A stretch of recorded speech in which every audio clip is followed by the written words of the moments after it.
Hi, my name is John. And my name is Lloyd. And we're the hosts of The Pint, a pop culture podcast. Lloyd, if you had to tell any of the people out there that might be listening to The Pint for the first time about anything unsavory or disconcerting we might do on the show, what would you warn them about? Well, sometimes we drop spoilers, and sometimes we swear like motherfucking sailors. Fuck yeah, we do. You heard it from him. You've been warned. Listen in.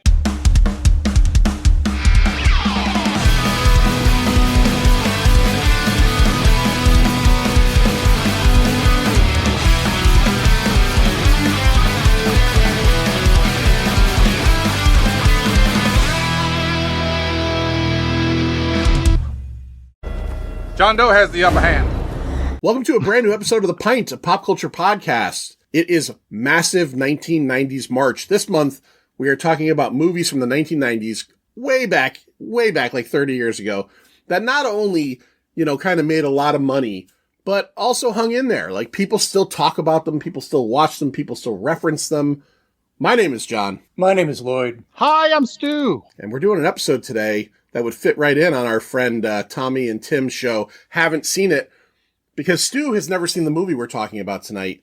And I think that's an interesting one. I'm very excited to find out what he thinks about it. We're talking about 1995's David Fincher directed Seven. Let's get into it. Let's do it. It's go time. So first things first, Seven is often stylized as SE7EN everywhere. Like, I spelled it out when I did the show art as 7, but man, even on Wikipedia, on IMDb, it somehow is titled SE7EN. I think that's interesting. Very interesting. It's a 7N. It's a 7N. Yeah, it's a 7N. it's multiple sevens. So this movie came out on September 22nd of 1995. As I mentioned, directed by David Fincher. It is his second feature film. His first movie was Alien 3. He had a nightmare on that movie. Studio took it away from him, and he did not want that to happen again, so he kind of got heavily involved in a lot of the decisions that were to be made here. You might know him also for making the films Panic Room, The Social Network, and the Michael Douglas starring The Game, written by a guy named Andrew Kevin Walker. This guy wrote a film that's out in theaters right now. It's a new horror movie called Psycho Killer. I hear that's real bad. Yeah. Just to say. Yeah. I heard the same thing as Stu. Not good.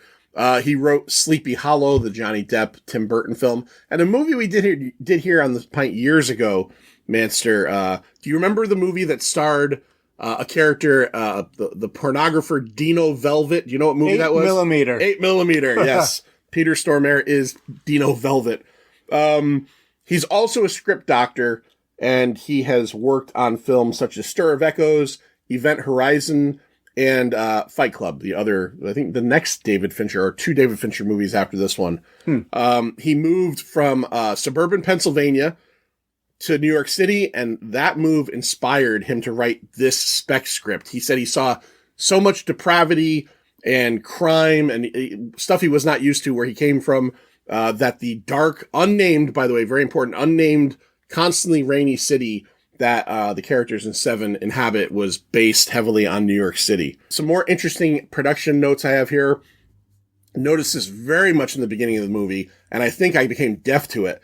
A lot of diegetic sound was added to kind of give you this secondary level of apprehension and terror. Like in the beginning when Morgan Freeman's in his apartment, you hear fucking dogs and screaming and cars, and it's kind of right there. This was filmed all over Los Angeles, so even though it doesn't take place in Los Angeles, it's filmed all throughout LA from December of 94 to March of 95. Rain, the city constantly raining, was added as a continuity aid, so they didn't have to worry about, continuity. It's always raining. It's not dry in some scenes for the most part, and style, of course. Now, here are some of the ending variations. Now, we're going to jump right into the ending for a second, that were either in early parts of the script that were suggested by executives or by David Fincher himself.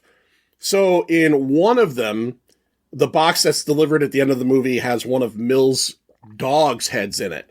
So we see he has dogs early in the movie, has dog's heads in it, and that one, in that ending, it becomes a typical police chase where he tracks where Tracy is and she's alive and he saves her. David Fincher did not want that. The studio wanted that. They thought it was too dark, and he obviously won. Another one, which watching this movie, I thought of, like, even though I knew the ending, I thought that could happen here. Somerset kills John Doe instead of Mills, and he does it to spare Mills from, you know, what he's going to go through after. He's retiring. He's an old man. He's already at the end of his rope, so he kills him. There's another one where Somerset tries to shoot Doe, but Mills shoots him to stop him from doing it. That clearly would not have worked. That would have been terrible. Like, he kills his partner or injures him badly. The other one, the one that David Fincher wanted, that the studio would not let happen, is the ending we got. So it is the ending we got. And I guess from what I read, they actually showed this way, and the studio said no, was Mills shoots John Doe, and the movie just fades to black. Like a black cut after the shot, and you don't know what happens. Now, there is not a lot after that, and we'll talk about that when we get to the movie, but I think that would have changed it a bit. Manster, do you think any of those would have been something that you would have even remotely wanted to see? No, none of those work for me. This one works because at the end, you see him, you know, in the car, and everything just feels so icky. Yeah. Well, this whole movie feels icky, but that moment, you're just like, fuck. Yeah, this did not. I seem to remember at some point seeing some scene where you could see the hair of her head in the box, but maybe I'm just making that up. I did watch, I have a special DVD version, and it looked really good. Even the DVD looked good, where they show the storylines, you know, the storyboard, I mean, and it was pretty cool. It was a little different, but it was fun watching that. And then there was another scene where it just said original test scene, but everywhere there was something different. It just said scene deleted or whatever, scene missing. Right. Like, why would it do that and not show me what it was? But I wish I could have seen that on my Blu-ray, but I posted this on Instagram. I own this Blu-ray. I bought it. I have a cool edition. It's like, it looks like the Notebook. Yeah, mine too. There's pages of it. So on Sunday night, I think it was, I threw it in. Me and Heather were going to watch it, and it did the FBI warning, and then it did one of those, like, I don't know, like maybe like the Dolby Atmos or something, and then it just was blank. And I'm like, okay, took it out, put it back in again. And I was noticing at the beginning, on the FBI warning, it said 1 of 2 chapters. And then it goes to the second chapter, which was that beginning part, and then nothing. I put it in my other Blu-ray. It's a dud. It's a fucking misprinted DVD Blu-ray. There's nothing on it. I've had that happen once or twice before. So if you're a physical media person, do something I don't even necessarily do. Watch that shit right away. Watch that shit right away. The other movie that I still have never seen because my copy was a dud was Incredibles 2. Oh, really? Yeah, a dud. Fucking dud. That sucks. Yeah, so at some point I'll watch it, but yeah, it would not play no matter what. Incredibles 2 is good. Check out Incredibles 2 when you get a chance. I'm sure you might have Disney Plus. I said I'm sure you do. You might. Yeah, no, I do. Absolutely. Stu, just the only question I'll ask you before we get into the cast. You know, you haven't seen this movie, 30-year-old movie with a ending that, like, everybody knows. You knew the ending of this, right? Yeah, I know how it ends. I knew about what's in the box and what was actually in the box. I knew all of that. I knew Kevin Spacey ends up being the killer. I knew he walks into the police station and gets their attention and turns himself in. So, like, from the scene where Spacey walks into the police station, I knew everything that was going to happen. Right. But everything before that was more or less a mystery to me. I mean, I knew the general theme of, like, people dying in ways fitting how this guy determined what their sins were, like the fat guy eating himself to death, but I didn't know any, like, details or any plot machinations or anything like that. Okay, fair. All right, let's get into the cast. Allow myself to introduce myself. All right, so Brad Pitt plays Detective David Mills, a veteran detective, but who has been transferred into a new city and is partnered up with an older kind of harrowed detective. They only had Brad Pitt for 55 days to shoot this movie. He was moving on to 12 Monkeys immediately after, so they kind of had to work with him quickly. Brad Pitt, in a scene towards the end, well, later end, middle of the movie, his character is chasing John Doe through the rainy streets in a chase scene on foot. And in real life, Brad Pitt slipped and put his arm through a windshield of one of the cars. That's why they wrote in him falling off of the, what do you call that? The fire escape and breaking his arm when he hits the ground. They had to, because he actually did break his hand pretty badly. He cut up some tendons. You know Brad Pitt from 12 Monkeys, as I said. You know him from F1, which I still have to see. And Inglourious Bastards. Morgan Freeman plays his partner, Detective William Somerset. Robin Hood, Prince of Thieves. Driving Miss Daisy, and Bruce Almighty. Morgan Freeman, of course, the narrator of Everybody's Life. And through this whole movie, I was driving Heather nuts because I kept saying one line over and over again that I always remember for this movie. John Doe has the upper hand. And so I'm saying it from the beginning of the movie, and she's just looking at me, like rolling her eyes. And then finally, she knew, she's seen it, but like it's in the last 5 minutes. He's radioing in. John Doe has the upper hand. Yes, there it is. Gwyneth Paltrow plays Tracy Mills, David Mills' wife. You know her from Iron Man 1 through 3. She's Pepper Potts, Sliding Doors, and Shallow Hal. Richard Roundtree plays District Attorney Talbot. He's Shaft. That's all you really need to know him from. But he's also in Maniac Cop and the Cuba Gooding Jr. Movie Boat Trip. R. Lee Ermey plays police captain. That is literally his designation. He does not have a name. No name. You know him from Full Metal Jacket, from the Texas Chainsaw Massacre 03, and The Frighteners. John C. McGinley plays California, the SWAT team leader. He is Dr. Cox on Scrubs. He's in Platoon, and he's in Office Space. And if you don't notice he's in this movie, they don't make it easy to tell it's him. And he has a very small role. I was just going to say, they never show like his whole face. You get like the side of his face, you get his face with him holding something in front of it. You never just see that it's John C. McGinley. I saw his name in the opening credits, and then later on in one of the scenes that he was in, I was like, oh, I think that's him. But you never get a good view of him. No, it's he's weird. like Gronk in Boss Level. Yeah, he's just in the helicopter for one scene. Interesting factoid about that scene that I read, where they go in and it's the sloth scene.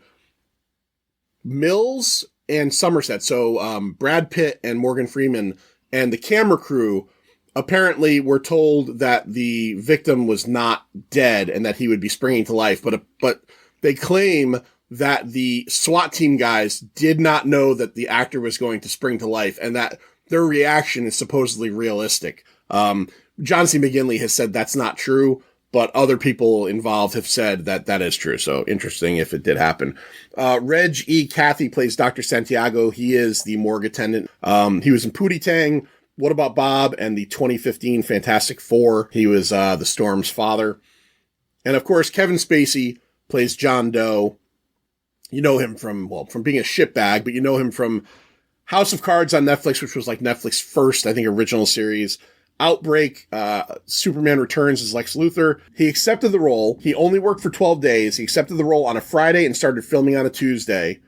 He was championed by Brad Pitt and demanded that they did not put his name in the opening credits, because at that point, he was becoming a big enough star that he said if he was third billed, people would know he was the killer. He wanted it to be a surprise. He does appear 2 times in the movie earlier, but it is in disguise, so you don't. Yeah, you never see him as a correct. You hear his changing voice, but at one point, never see the face. At one point, I read that they filmed some of those scenes with just a anonymous, actor, nobody, no name, and because they weren't sure what they were going to do. At one point, it said here, I'm going to read this off now. I thought this was interesting. Fincher wanted Ned Beatty to play. Oh, I saw that. That. And at this point, Ned Beatty had to have been in his 60s, but he said that Ned Beatty looked like the famous sketch of the Zodiac. Zodiac. Oh, yeah, that's it. Okay. He said he felt like he had I saw the picture. It doesn't look like Ned Beatty. He didn't. And he didn't.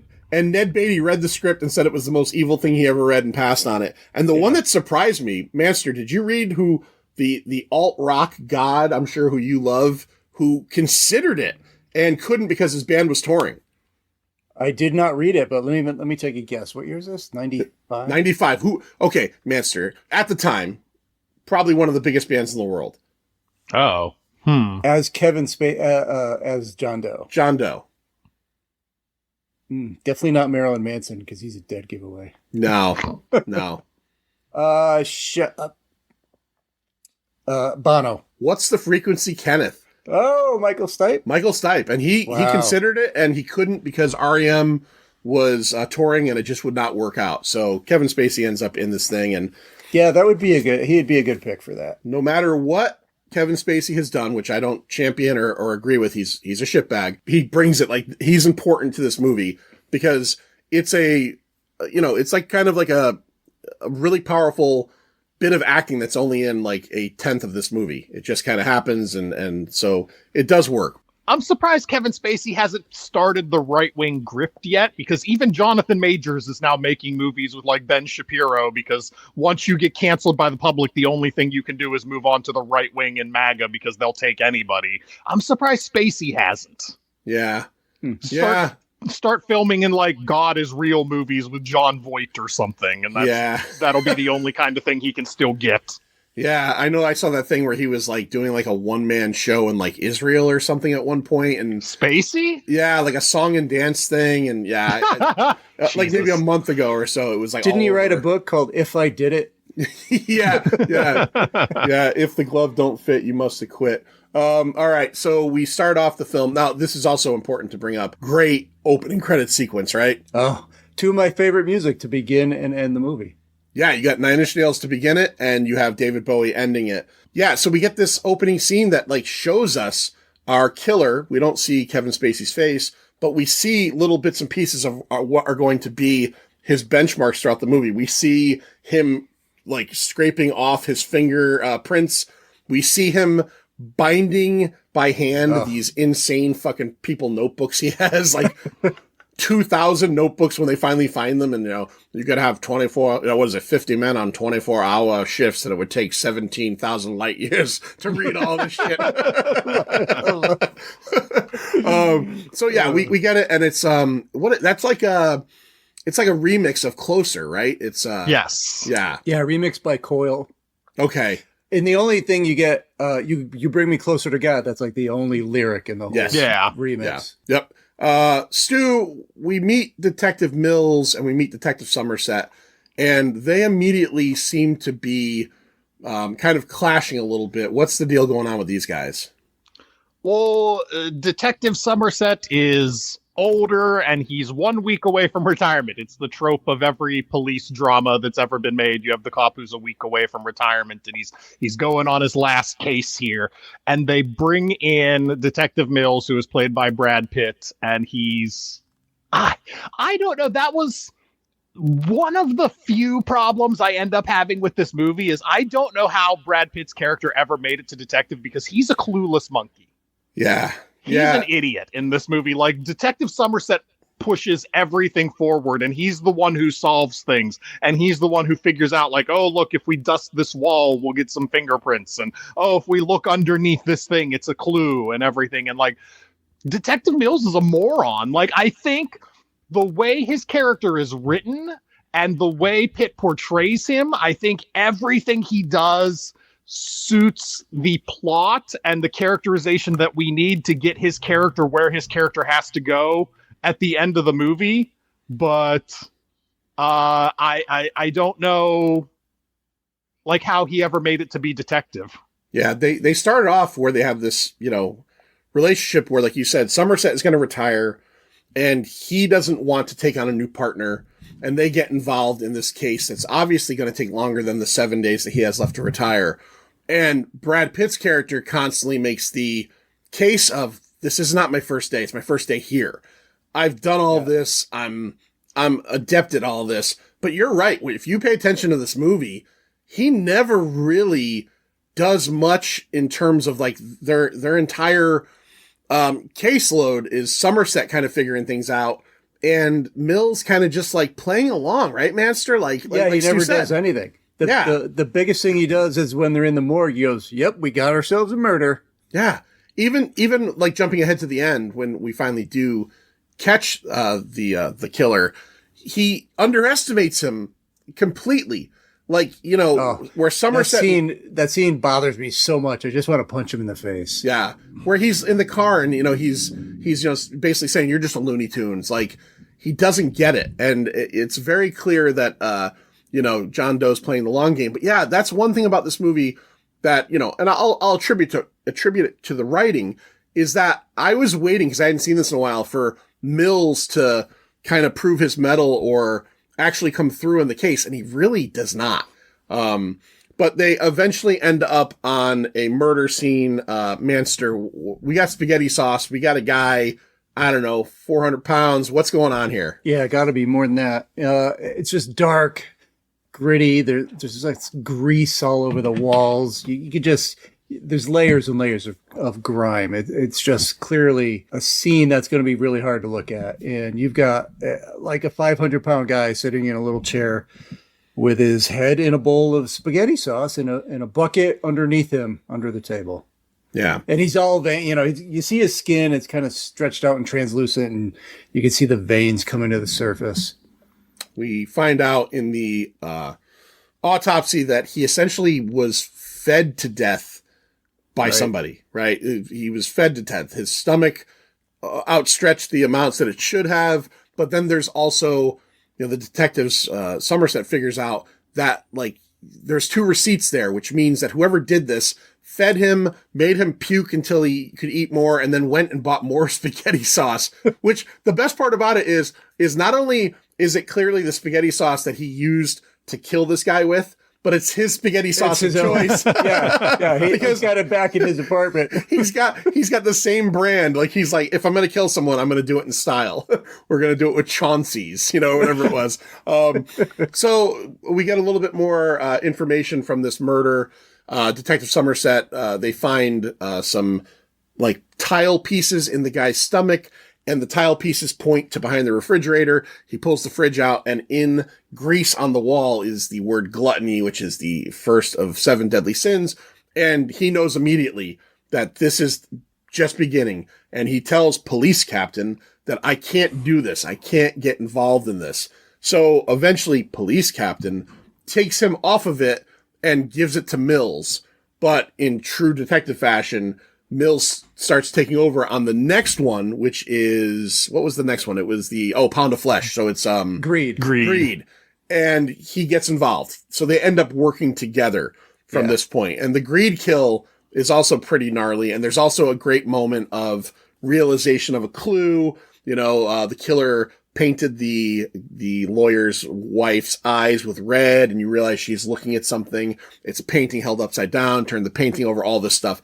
So we get a lot of like little cool clue moments. Stu, having seen this for the first time, did you like the construction of the murder scenes and like what they're all about? Yeah, they were interesting. I like that everybody seems to live in the shitholiest apartment in the world in this city, except for the Greed guy, and he was killed in his office. He wasn't killed at home, so we don't really know what his home life is like. We see Gluttony is killed in this apartment, and it looks terrible. It just looks like no one should be living there, and it's derelict, and it should be getting foreclosed upon. And then later on, you find other people, and their apartments are nightmarishly a mess and look old and decrepit, and it's just, it's the style that Fincher was going for in this movie is really to upset you at any time, even whenever you get to Brad Pitt and Gwyneth Paltrow's house. It's not a particularly nice house, and there's a subway that runs right next to it and shakes the whole house and everything, and everything is not ideal. And even John Doe's apartment, when we see it, is this old and dark and dingy looking apartment. And everybody has Labyrinth-esque apartments in this building too. Like, they've got several rooms in all these apartments. How much are these apartments running? John Doe's apartment had like 7 doors. Like, yes. What? Like, my house has less doors than that. Like, he had a phone is ringing. A phone is ringing in his apartment, and it takes them like scouring like around and tracking down a phone cord to find out where this phone is ringing from. Yeah, it's crazy. I had a question about Fat Boy and at least one of the other victims or so. Like, if somebody has a gun to your head and says, "Eat until you die, or I'll shoot you in the head," wouldn't you just be like, "Shoot me in the head, that's fine. That's gotta be less painful"? I think that's the mentality of it for sure. But I guess you get some people that might be, you know, maybe hopeful of the situation. You know, maybe he's going to let me go. Maybe he didn't tell him I'm going to feed you to death. Maybe it's, I'm just going to like hurt you or something. But yeah, I agree. Like, I certainly, you know, I can't imagine, and we'll jump ahead a little bit in some of the murders.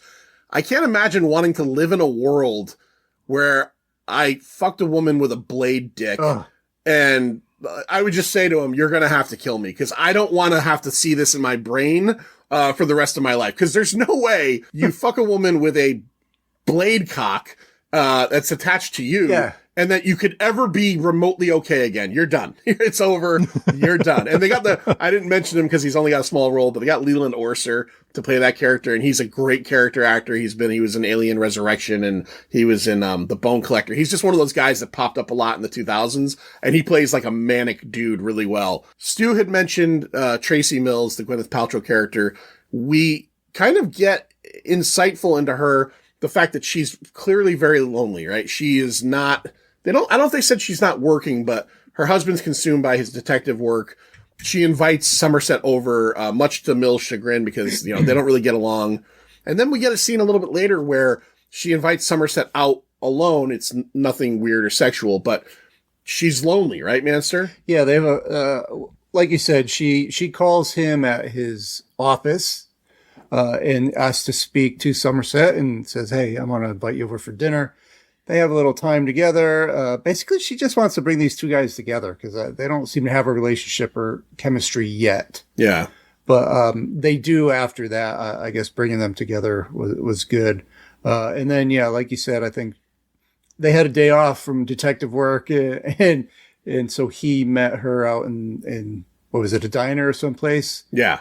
And, yeah, tells him that she's pregnant. And I guess he relates a little story that, he had a similar situation and if she plans on having the baby to tell him, but otherwise don't.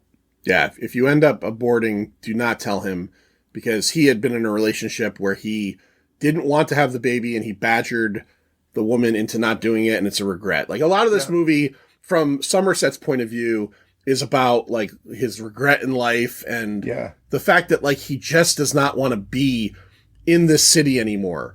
Because he feels that he's becoming apathetic to all of the, the terror that happens here. Because it's, this is supposed to be like, Crime Alley, the city, right? Like this is supposed to be a place that just wears you down and beats you up. So yeah, he has a nice little talk with her.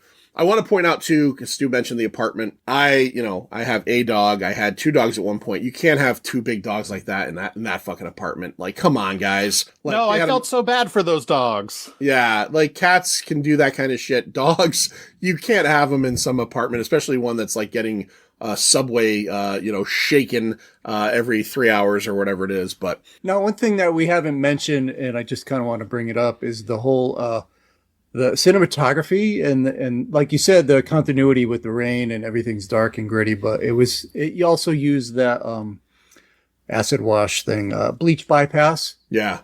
That type of filming that I believe we saw in Minority Report, right? Yeah, where white, like very stark. There's so much contrast. The inside, the internal scenes are all very dark, and then the outside scenes are actually pretty bright. Yeah. When it's not pouring rain. Yeah, it's pouring rain like 98% of the time. It totally sets the mood for everything in this movie, and just wanted to mention that before we get to the end and never said a word about it. Yeah, excellent. So we got to bring up I think it's important because like obviously they have determined that these murders are being based on the 7 deadly sins, which are, I'm going to try to name them off the top of my head: envy, wrath, gluttony, greed, pride. Lust, sloth, right? So we get to sloth.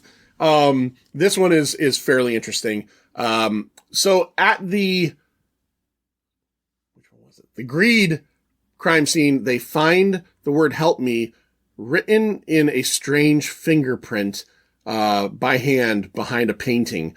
They go to the database and it takes a couple days to figure this out. And they find out that it is this guy who is like I think they said he's a pedophile. He's like a low-level criminal, pedophile, all that stuff. Maybe. Drug dealer. Yeah. And they go to his apartment with the SWAT team because they figure he did it because he wrote "help me" on there.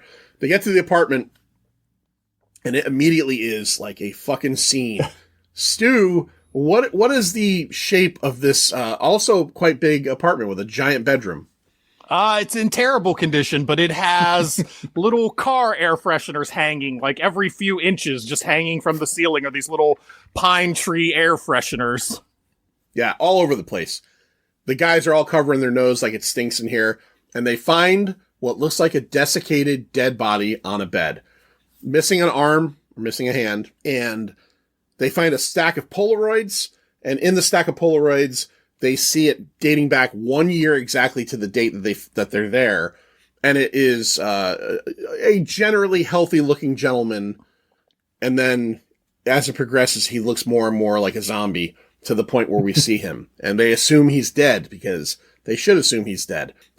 California, the SWAT team leader, gets in close to get a look, and the body springs to life, breathes in, and it's chaos. This scene is like chaos. Like the music starts to swell. I saw this movie in the movie theaters in 1995, and yeah. I remember people fucking screaming when he breathed because we've seen it now, right? Like, Stu, did you expect that? You'd never seen the movie. Were you shocked by it? No, I did not expect him to be alive at that point. That was entirely new information to me. I didn't scream or gasp or anything, but I didn't see it coming. That's for sure. I just assumed, like the rest of the victims, he was dead and he had been laying about for a year, and that was the end of him. So I think it's during that scene when they're clearing out the apartment, they get approached by a photographer who is taking pictures of Mills in Somerset, and Mills basically tells him to fuck off. And Somerset explains to him, and this is important for the end of the movie as well, how easy it is for these paparazzi of crime, these crime paparazzi, if you want to call them that, crime scene photographers. If you've ever seen Nightcrawler with Jake Gyllenhaal, great movie where he plays like a dirtbag like these people, how easy it is for them to just pay off members of the police and police union to get information on these cops. That's important because it comes up again. It's terrifying what happens. We eventually find out through, how do they figure out where John Doe lives? Oh, the library, so they're researching all the Dante, Inferno, and all these like classic novels of, I don't know what you would call the theme of them. Yeah, like the Seven Deadly Sins, not religiosity. Satanism. Yeah, Yes. there you go. Yeah, like that. Yeah. Good word. Yeah, and Somerset introduces Mills to a acquaintance of his who we find out is a Fed. And we find out that the Feds have this program where if you, and I'm sure it's a real program, if you take out Mein Kampf 6 times in a year, they're looking at you, as they should. They cross-reference it. By the way, almost unrecognizable. That's Mark Boone Jr., who, if you know Mark Boone Jr., he's on Sons of Anarchy, Bobby Elvis, giant beard, long hair. Oh, the guy who comes in and gives him the package? That's Mark. Yeah, that's him. Oh, yeah. I didn't realize. He played. I recognized him too. Because he's in the Dark Knight trilogy. He plays the Flass, the detective who's a bad guy. He is sneaking into my most watched actors this year on Letterboxd because coming into this movie, I'd already seen 2 movies that he was in because I saw Batman Begins and something else, and then he was in this, and I was like, why is this guy going to be my most watched actor this year? Why is this happening? He's popping up everywhere. But yeah, that's him. So they cross-reference all of these books, and they determine, I found this weird, they determine that the person that's been taking him out of the local unnamed Rainy City Library is John Doe, which I guess that's not any kind of flag towards the people at the library or anything, but he's John Doe. So they go to this apartment, and they have to determine like what they're going to do because they have no real reasonable evidence on this because they can't admit that they got this information because it's not supposed to have been gotten. As they're standing at the door deciding on whether, they knock and how they're going to deal with this, we get just an awesome scene where we see a guy coming up the stairs with a bag of groceries, fedora, trench coat, and they look at him and he just he makes a couple moves towards them and then pulls a gun out and just starts fucking blasting. And then we get a pretty fucking great foot chase scene where through apartment homes and out windows and down hallways. It's fire escapes through people's houses. Very Ferris Bueller. They're jumping, they're running. He eventually gets away. John Doe eventually gets away. But he also manages to get the upper hand on Detective Mills, hits him in the head with a tire iron and puts a gun to his head. And just as does he let him go or does he get stopped from shooting him? No, he lets him go. Yeah, right. He lets him go. Right, because that's important to to the film. So now Mills is all busted up and pissed off, and Somerset is with him. They go back to the door, and I love this scene because he wants to go in, and Somerset is like, I remind you, we should not know that he lived here. This is all going to go against us. This is all going to end up with, like, this is how Freddy Krueger got off, right? This is the kind of shit how Freddy Krueger got off. And so Mills, this is actually where Mills does some good detective work. He does. He pays a crackhead. Yeah, he pays a crackhead. He pays a crackhead. Good detective work. He pays a crackhead to say that every time there was a murder, this guy came out of his apartment and he creeped me out. But before he does that after he impulsively kicks the door in, which is a great scene because he's all bloody. His arm is now in a sling, and Somerset appears to have calmed him down. And as soon as Somerset kind of walks out of the way, he just kicks the door in, and they go into this gigantic apartment that probably, costs less than most apartments do nowadays. And they find, well, he likes the same spaghetti sauce. He has a library room where he has 2,000 handwritten notebooks, and not just handwritten notebooks, like crazy person handwriting. Yeah, like single page, block letter, every single square inch filled. Yeah, and I think, well, I'm going to say this is an unofficial stat, but I'm pretty sure that, like, all the ones they show on screen were completely filled out. Like, they had somebody in the art department actually do all of those. Yeah. And the shitty DVD or Blu-ray that I have that doesn't work has some of those pages in it. So it's pretty cool. But while they're in there, Manster, phone rings. Who is it? It's John Doe. Yeah. Expressing his admiration of Mills, really. Yeah. Yeah. He seems fixated on Mills more than Somerset, which again is weird because I think even to the layman, it seems like who the person that's doing most of the detective work is. But so at this point, I mean, he already bumped into him at the thing and got his picture, at the Sloth. He must have done a lot of freaking research because he's got these 7 deadly sins all planned out. But Mills is part of that, as we'll find out later. Yeah.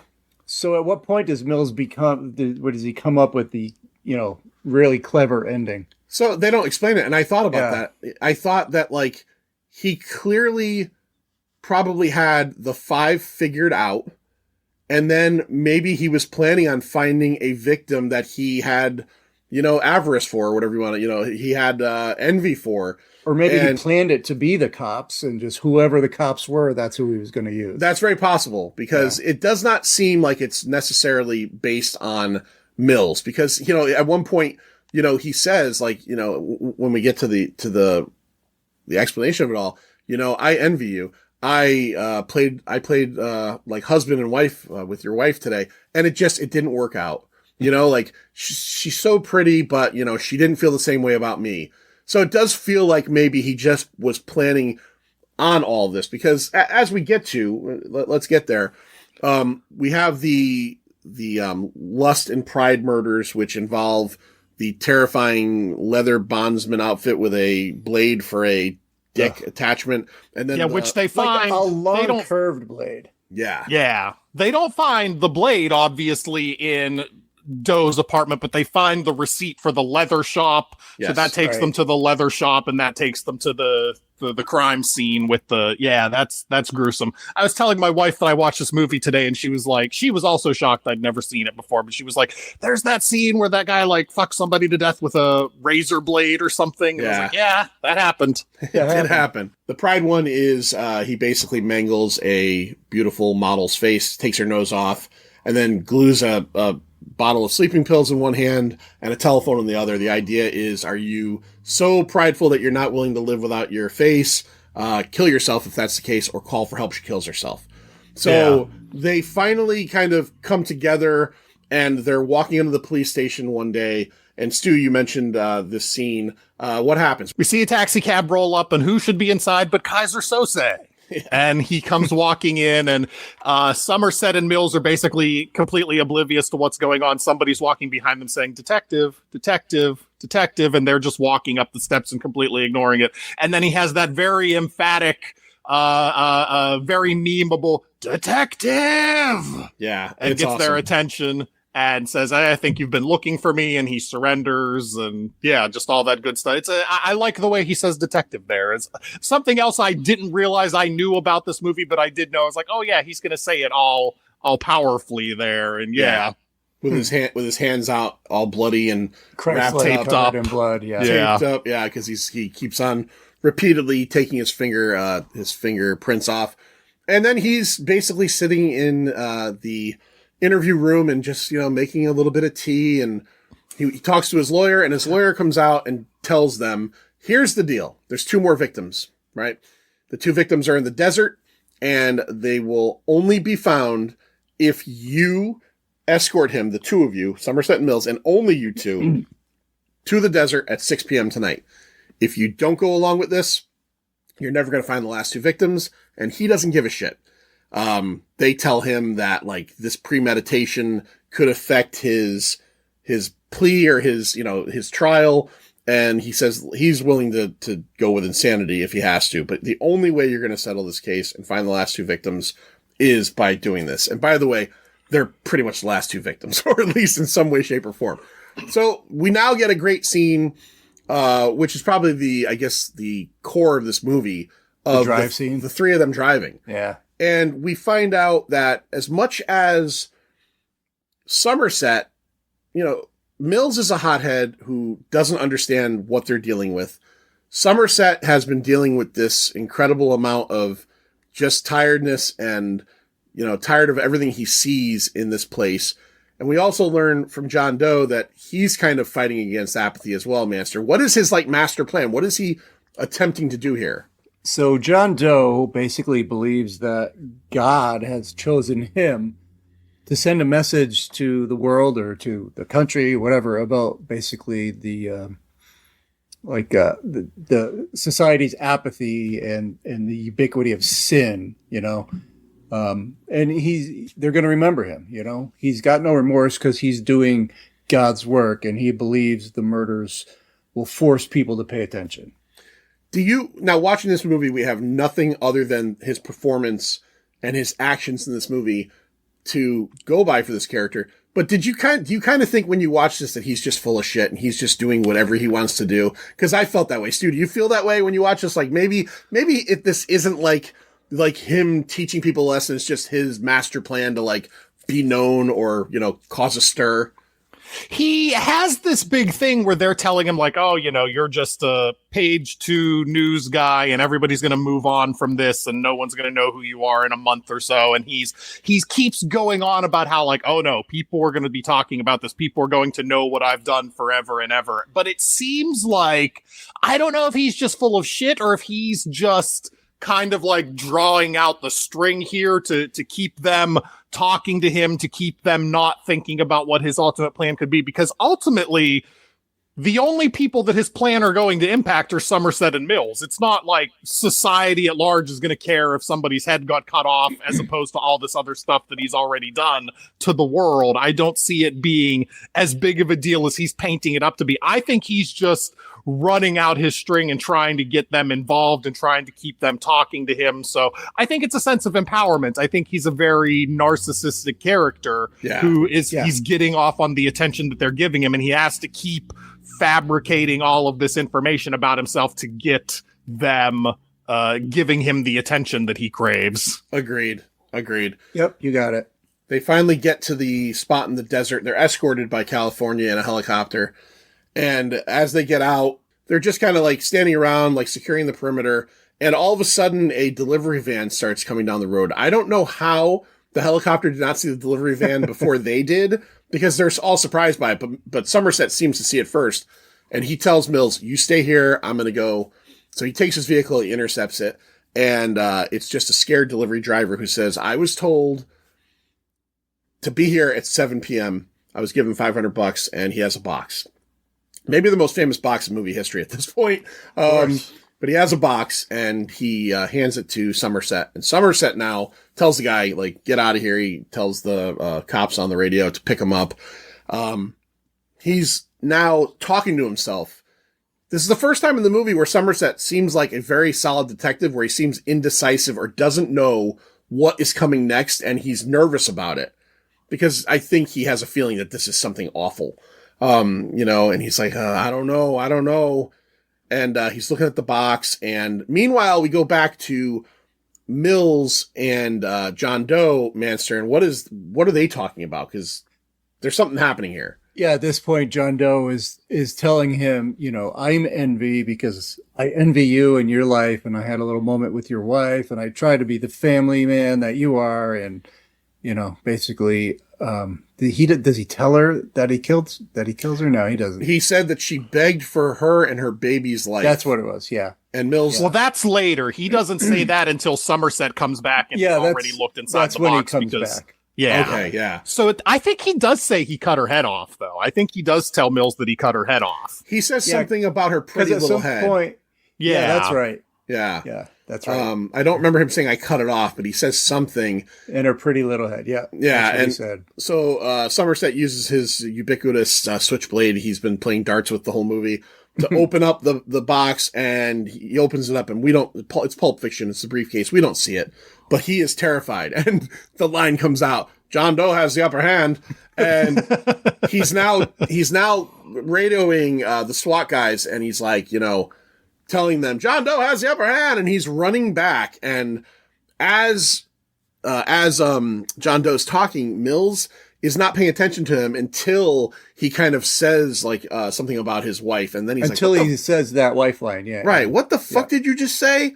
And now it's this weird, almost like Mexican standoff, not in guns, but we got John Doe on his knees in a completely, he is completely vulnerable. And now it's Somerset is just trying to explain in words that he doesn't want to use, what's happened. I'm sorry. Go ahead, man. Right. No, I guess what's important about the whole, what happens here is Mills is very dismissive of John Doe up until the point where he says your wife. Yeah. Yeah. He's like, shut up. Fuck you. Shut up. But he's trying to tell him something, but he's very dismissive until he says that. And then everything changes. And then, like you said, with Somerset, that is the moment to me. And it feels like to me anyway, it feels like he would have known how to handle that situation better than he did. Yeah, he definitely, I guess it's, he's this veteran cop who's seen, it all, but now he learned he has not seen it all because they're dealing with something that's next level. And, he's basically telling Mills, don't kill him. Don't shoot him. Mills is coming to the realization of what was in the box by asking the question, what's in the box? And eventually, we get Doe telling Mills what, Stu? What does he want him to become? He wants him to become vengeance. He wants him to become wrath. Yeah. So it is up to Mills now to complete his cycle of this murder. And Somerset's trying to tell him, if you do it, he wins. And we get this great scene where it's Kevin Spacey on his knees and Brad Pitt repeatedly picks the gun up and puts it towards his head and then starts crying because he knows it's true. He knows what was in the box. And he does it again. He points the gun and then he's crying again. And then like a switch, he just fucking does what I think 98% of the people out there would do. He fucking blows his head off. And, we hear the SWAT guy. He killed him. They're surprised. And then the movie basically just skips a little bit in time in the same scenario, in the same scene. And it's the police captain talking to Somerset, and he's like, it's Mills in the back of a cop car. And he says, we're going to do whatever we can for him. And throughout the whole movie, Somerset has been making it very clear at the end of the 7 days, no matter what happens, I'm leaving. And that's why he didn't want to get involved in this case, because he knew it would drag on past 7 days, most likely. And then we get this movie is just filled with sad endings, and people always think of Mills and Brad Pitt because his ending is terrible. His wife is dead. His unborn baby is dead. He's going to go to jail for, basically doing, yes, it's biblical, biblical vengeance, but he deserved it. But the other sad ending is fucking Somerset can't retire. He knows that, like he says, I'll be around, and it's basically, he's retiring himself to a life of dealing with this shit and this terrible place. And I think it's pretty awesome. I think it's not awesome in in a happy sense. It's yay! This is great. Yeah, it's just sad all around. And that is 1995 Seven. That is the secret of what's in the box. Manster, let's talk about the box office. This country, you gotta make the money first. So we have a budget of $34 million. And in its opening weekend, it made 13.9. And its domestic earnings on the year is 101.8. Not too bad. And worldwide is 327.3. So the rest of the world like this movie twice as much as the U.S. Massive surprise hit. Surprise hit. They did not expect this movie to do this well. Yeah. Especially for a movie that's a pretty hard R. Yeah. Pretty hard R. Yeah, and I'll give you the weekend and the year. So top 3 movies that weekend. Number 3, To Wong Fu, Thanks for Everything. Julie Newmar, the weirdestly titled movie probably ever. Yeah. Oh, it's a fantastic movie, though. I love that movie. That is the opposite of this. Like, that is a movie that if you ever want to feel good and you just want to feel happy and you want to have like super happy joy feelings down in your heart, you watch To Wong Fu, Thanks for Everything, Julie Newmar. That movie makes me feel so good about humanity as a whole. And then you could watch Seven and feel the opposite. Or watch it the other way around. Yeah. Yeah. Probably a better idea. Yeah. The antidote to Seven. Right. That was in its 3rd week of release. Number 2 was Showgirls in its 1st week. Oof. And number 1 was Seven. Worldwide, actually, no, let me give you U.S. Top 3 that year was Apollo 13. Totally understandable. Batman Forever. Oof. And then Toy Story. Okay. 7 came in at number 9 in the U.S. Yeah. Oh, that's good. Yeah. Nobody expected that. Worldwide, 7 came in number 1 at 327 million, and then Toy Story, and then Apollo 13. Wow, that's crazy. That's insane. I had no idea it was the number 1 movie in the world that year. That's crazy. Yeah, that's impressive. I guess people around the world don't have kids. So they didn't go see Toy Story. Right? Yeah, really. All right, let's rate this fucking thing. Now, what's it gonna be, Doc? Huh? What's it gonna be? 0 being the worst thing ever, 5 being the best thing ever, quarter and half scale optional. Let's start with the Manster. Let's let the Manster tell us you're going to do that to me? Yeah, I'm going to do that to you. Damn it. I was hoping I would see what other people would rate. Well, obviously, I mean, this is a masterpiece that really helped kind of build a new genre. It's the ultimate feel-bad movie. Right? That you just want to keep watching. Yeah. You can't stop watching it. It's like you just said, it was great. It's beautiful in its sadness. It's beautiful in its vulgar and disgustingness. The chemistry, I think it builds, but at the end it's there with Morgan Freeman and Somerset, playing opposite sides of the coin. I do love the cinematography and the bleach bypass. Gives it that haunted look and makes everything. There's just something about these disgusting scenes, and yet there's beauty. Like there's just beauty in what they're showing there, even though it's sickening. I don't know. Maybe I'm just weird. Maybe I'm not using the right word with beauty, but there's something there. I get it. It's also like in all these murder scenes, they kind of just show you enough to make you kind of go, what was that? What was happening there? That's my next point.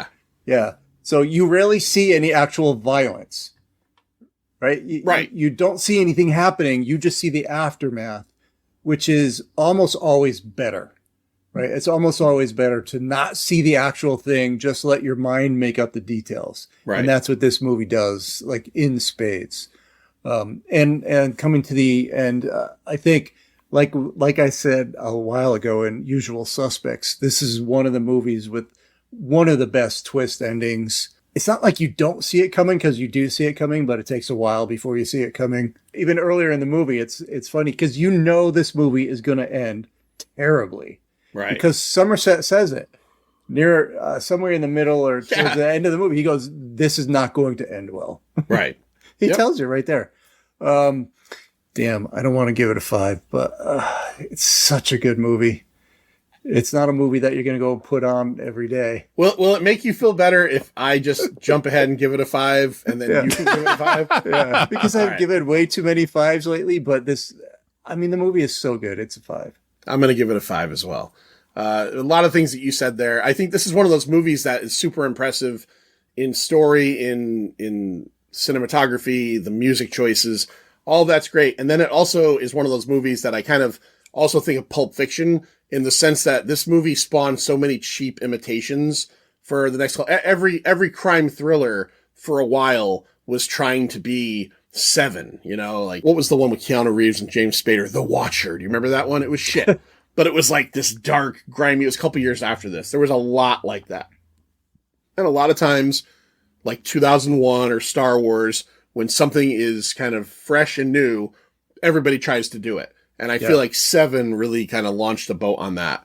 I like Brad Pitt, I always have. I think he's really good in this. I think he plays his character the way it should be played, as a kind of like, I'm a know-it-all. This isn't my first day on the job, but meanwhile, he kind of is like not that great of a detective. He relies completely on Somerset. Morgan Freeman is always good, right? Like he's one of those guys that you plug him into something and he generally can make it better. Kevin Spacey, again, I won't take a second not to mention he's a bag of shit, but he's a bag of shit that was a really good actor at one point. Like he elevated stuff. And the fact that he only worked for 12 days on this, he only has like, I don't remember what it was, like maybe 12, 15 minutes of screen time. He brings everything together. I think some people might look at this movie now, ding it a little bit because the ending is so famous and the twist is so famous that everybody knows what's in the box, but that's not this movie's fault. That was a powerful ending. I remember seeing this in the theaters and being like, holy shit, they went there. So yeah, I'm going to give it a 5. The opening, got to give credit to that opening sequence as well. That's just awesome. And, you know, like you said, Master, I love, and I had forgotten about it because it's been a while since I've seen it.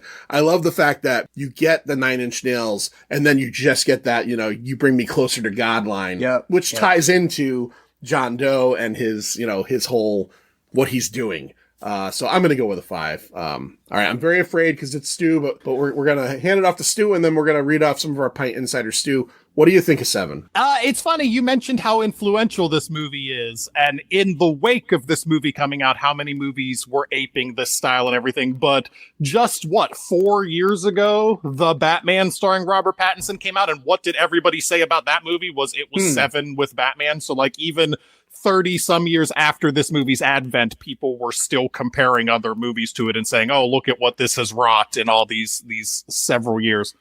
For my opinion, what I think surprised me the most was going into the third act where I knew everything. I knew everything that happened after Kevin Spacey came into the police station just through pop culture. Like I didn't know, I guess, the scene where they talk to the lawyer for a while, but that's negligible. And then they go out to the desert. I know all that stuff. I was aware of all of these details. But what I didn't know was how well it was done with the score and the shooting and the framing of scenes and the acting of the three of them together in the car and everything. I was shocked at how well done that all was. It's very magnificently shot. Just a man at the top of his game making those scenes for that part of the movie. Just impeccably done. So I really enjoyed that. Like I mentioned earlier, I think the Brad Pitt character I have questions on, but his characterization the entire movie towards him becoming Wrath, you see that coming throughout the entire movie. And when you're like me and you know how the movie ends, you're watching it and you're like, oh, of course this guy ends up becoming Wrath. But even if you're not somebody who knew the ending going into this, you have to be watching this movie and discerning what's going to happen there because he's such a short-fused asshole throughout this movie. It makes so much sense that he would end up being Wrath at the end. I don't know. There's a few weird plot contrivances that aren't really explained. Like they just point out that John Doe is independently wealthy and that's just because the plot needs him to be. Right. And it doesn't really matter or anything. So I don't know. Those are minor nitpicky things. This still isn't a 5 to me. I'm going to give it a 4.25. I really enjoyed it. I thought it was very well made. I was just surprised. The best part of the movie for me was the third act. And that was the part that I expected to kind of snooze through because I knew what was coming, but it's so well done. Just the score and the pounding of the music and the pounding of the sound and the way shots are framed and everything. Oh, it's so well done. Yeah. David Fincher. Score by Howard Shore. Yes. Yeah. David Fincher has made a bunch of movies. A lot of his newer stuff I have not seen. And he's made movies that are celebrated, The Social Network, stuff like that. But when I think of David Fincher, this is the movie I think of. Like, even though this is his second movie and it's 30 years ago and, people, I know Stu doesn't, but people love Fight Club and people love other things he's done and kind of equate him to that. I still think when I hear David Fincher, I think Seven. And we have one of our favorite shows on Netflix. Mindhunter. Yeah. Yeah, great show. Well, David Fincher, you're not listening to this, but if you can get anything through osmosis, start making that show again. Figure it out. Figure it out. I believe he did a movie on Netflix within the last 2 years called The Killer, starring Michael Fassbender. That was Fincher, right? Okay. He did The Killer, yeah. I really liked that. It was based on a comic book, so I got to do it for one of the episodes of my show. And I really liked that movie. Yeah, I have not seen that one yet, but I actually just listened to your episode like maybe a month ago on that. And it made me go, I gotta pop that onto my list, so I want to check that out too. All right, Manster, we've got some of the Pint Insiders. You want to be a Pint Insider, go to Patreon/thepint. $2.50 a month, you get all kinds of extra episodes. And these folks who support us get to tell us what they think of films. So what do the Pint Insiders give, and who talked? Well, the latest one is from our pal Vinny. Gianfreddy or Gianfredi? How do you say it? Gianfredi. Freddy. The third. He says, "What's in the box?" A 5 out of 5. All right, Vinny. Then we have Julio, the great Julio. "Is it too late to rate this thing?" 5 out of 5. No notes. As I said on my most recent Letterboxd review, the older I get, the more I get Morgan Freeman's despair and disillusionment. Yeah, that's true. That's sad, but it's true. And then Laura Highland, our redheaded internet stranger, says 4.75. This is one of my comfort movies. Yeah, Laura's a weirdo. All right, next we have Michael Simonetta. And I am not going to reread this because Mike wrote a novel. And reread it. No, and you owe it to us. You owe it to us. Got booted off.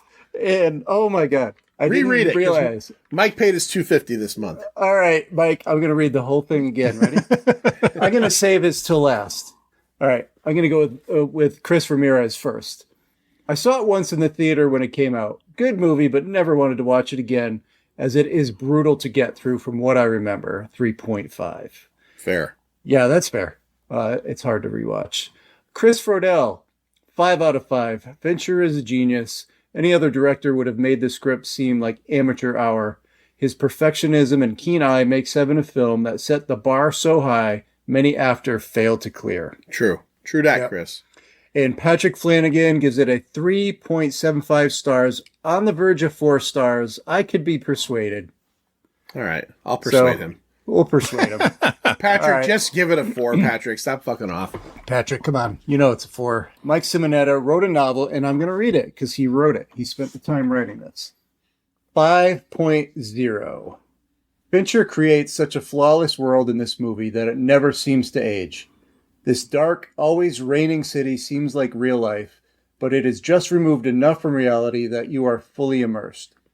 Similar to Silence of the Lambs, having a horror movie driven by a police procedural draws the audience into this world through the eyes of the new recruit Mills, and we go for the ride accepting scenarios that, if thought about critically, are absurd.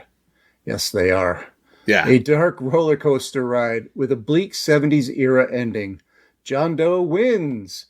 The camera pulls back, and our only hope of humanity is that Morgan Freeman's beat-down detective will still be out there fighting for whatever little good is left. Is it ridiculous to think that John Doe would go back for every day or whatever it is for a year to torture the gluttony guy or the sloth guy? Is that absurd? Yeah. Yeah. Yeah, a little bit it is for sure. All right, Manster, tell everybody where they can find us, and then we'll have Stu tell everybody where they can find him. You can find us on all of your podcatchers, Spotify, Glorify, Fuckify, all of those fies. Gloryhole.com. Yeah. Gloryhole. You can find us on YouTube still at the Pint of Pop Culture Podcast, on Instagram at the Pint Pop, and on Patreon. Stu, what's new with SWO? What's going on? What can we look forward to? So the Stu World Order podcast is still on all the podcast players. We're going to be doing a format change in about 4 months-ish, starting in July. We're going to do a slow, gradual shift over to a new format where instead of just doing comic book movies, we're going to be doing something new entirely. And like I said, that'll be starting in July, but it won't be fully transformed over until about April of next year.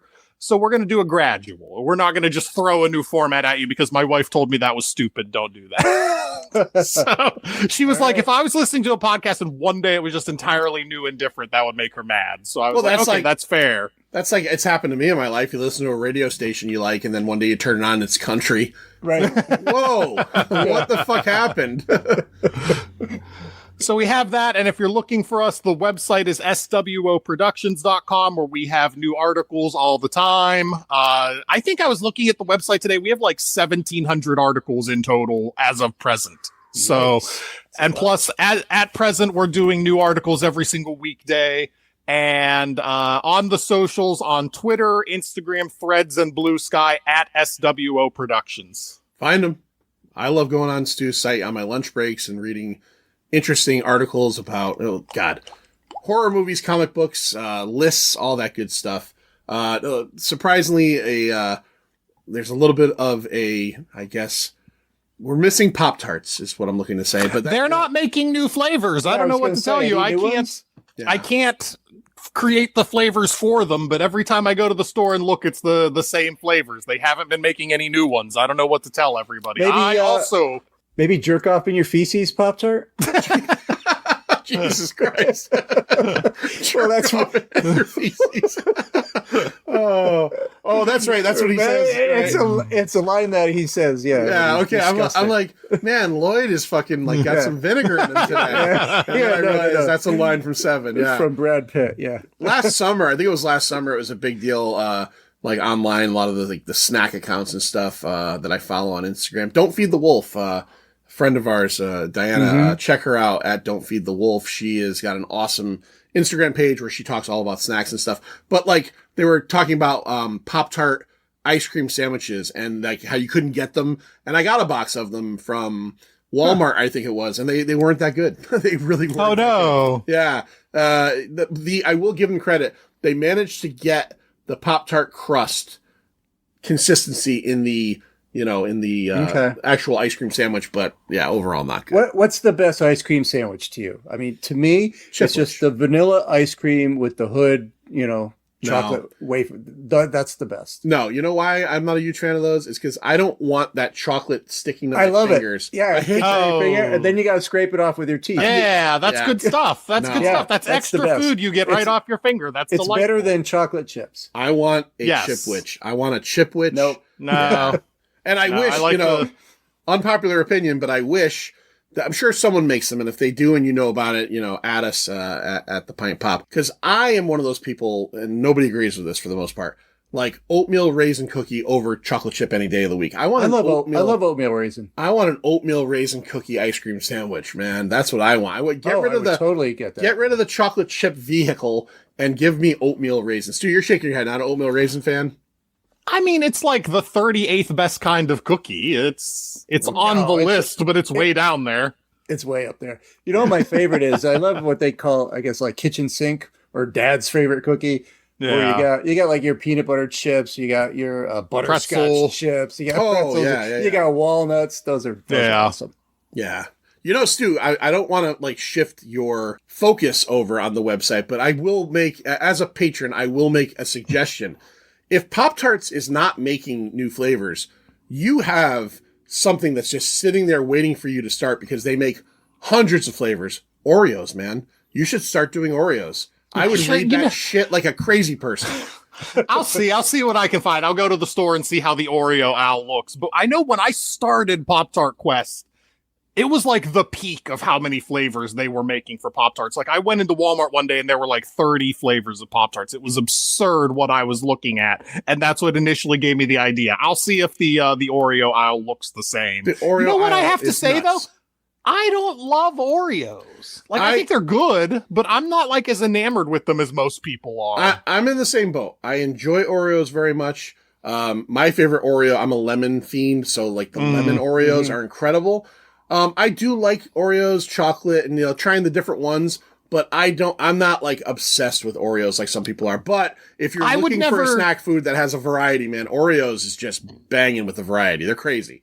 I would never tear through a packet of Oreos. Like if I did Oreo Quest to replace Pop-Tart Quest, I would be throwing away so many Oreos because I can't eat that many. Bring them to like a homeless shelter or something.